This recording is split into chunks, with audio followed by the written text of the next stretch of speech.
Hello, friends. So, talking about China, the Chinese economic aggression, what we have been looking over the past 7 decades.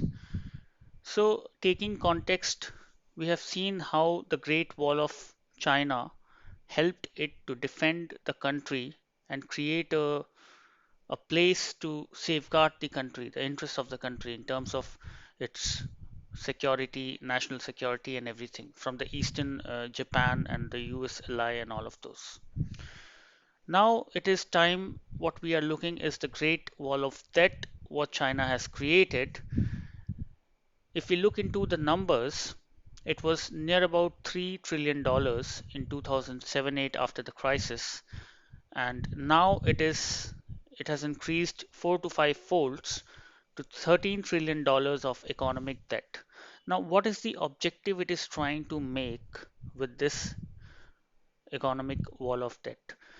Now, so first of all, this debt is going to whom? So they are offering loans and investments, easy loans and investments to all the neighboring countries, putting money in the infrastructure of all the neighboring countries, and that includes Pakistan and the Belt Road Operator Initiative, the creation of Silk Route, and that includes the maritime route as well. So overall, they are reaching to Central Asia through land, and they are putting in a lot of money. Then a lot of money is being put in the infrastructure of Indochina region, and a lot of money is being put in the African region. So these monies are being put at a very low interest. They are giving loans, and the idea is here to to create an imperialistic environment which will favor China politically in the geopolitical arena in the long term. When it comes to influencing the governments of these smaller nations, weaker nations, so to say, then China is which has invested so much in the debt, in investments in infrastructure of these countries, be it African, Indochina, or the Central Asian countries, the infrastructure and all.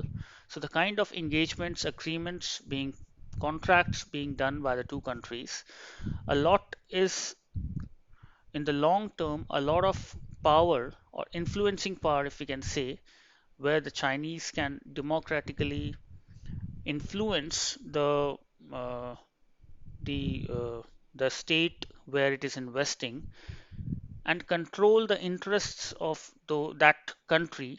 So in a way, it's buying those countries, if we can simplify it further. So this form of expansionism, economic aggression through giving debt and controlling these smaller countries and putting on their global agenda, is it something a worthy aggression or move in the modern 21st century? That is a question being posed on many, and recently a book has been written on this, and a lot of discussion is surrounding this grand, great wall of debt what the Chinese have created.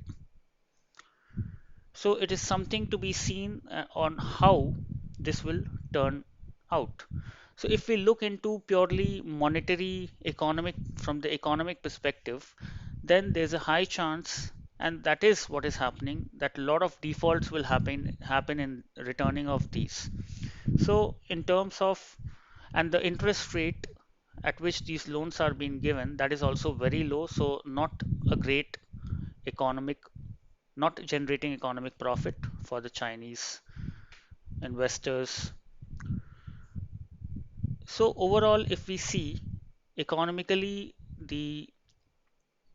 there's no direct much economic benefit, and that is the reason why many of the countries cannot do it, because that may be unsustainable economically. But China, with their agenda of aligning the interests of the country and making all these countries, these smaller, underdeveloped, and developing countries, as an ally, that is something, that objective, there's a high chance of that getting met. And that is something which is to be seen whether China succeeds in aligning those countries or not. As of now, we have seen that there has been great success for the Chinese in terms of influencing these countries and taking unknown benefits and advantages, not direct economic returns. So they have been succeeding on this. But now, in the new context where China is being isolated by the global economy, led by the US, India, and many other countries, UK, Europe, all of them, in that context, there is a possibility that this entire agenda on which they have invested more than 12 to 13 trillion dollars, that may be sabotaged, that may be lost, because overall these African and all these Central Asian countries have tie-up, trading tie-up, and other support systems from the World Bank or the ADB or the bilateral loans and all from US, India, or whatever. Those can be under problem.